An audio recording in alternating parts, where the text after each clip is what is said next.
विपद संकेत उपरे प्रवाहित हेउछि सुवर्णरेखा नदीर जलस्तर। नदीर उपर मुंड गालुडीही ब्यारेजरू 5000 क्यूसेक पानी छड़ा जिबा जोगु चलित वर्ष सुवर्णरेखा नदी रे षष्ठ थर पाई बन्या आसीछि।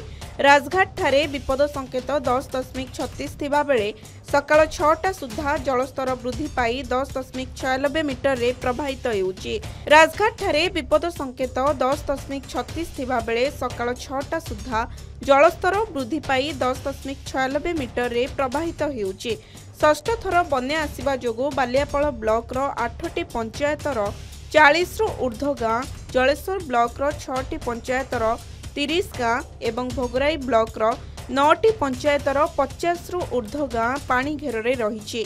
अनेक स्थान रे रास्ता उपरे 3 फुट उच्चर पानी प्रवाहित हेउथबा बेले जोगाजोग संपूर्ण विच्छिन्न होई जाइछि। हजार हजार हेक्टर चाष जमी रे बन्या पानी प्रवेश करिबा जोगु धान तली पची नष्ट हेबार आशंका करा जाउछि। बालेश्वर जिल्लापाल सूर्यवंशी मयूर विकास विभिन्न बन्या प्रभावित अंचल गस्त करी स्थिति अनुध्यान करिसंती।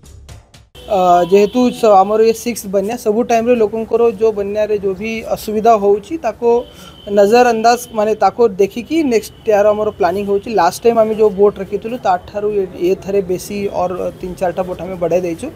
मात्र बलियापाळ पाई एसआरसी ओड्राफ और जो आमर ब्लॉक रो बोट रोची सब मिसिकी एंड लोकल बोट रो हेल्प नहीं कि अराउंड 25 to 26 बोट बस बलियापाळ ब्लॉक पे आम रेडी करके रखीचु। से साड़ीले ड्राई राशन मध्य पहुँची जाइए। एक्स्ट्रा जो दरकार अच्छे सेटा ऑन द वे अच्छे सेटा भी काली अर्ली मॉर्निंग डिस्ट्रीब्यूशन आरंभ हो जिवो।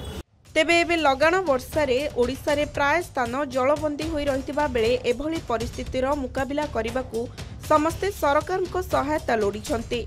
बालेश्वर जलेश्वर रु राधागोविंद दास को रिपोर्ट के न्यूज ओडिशा।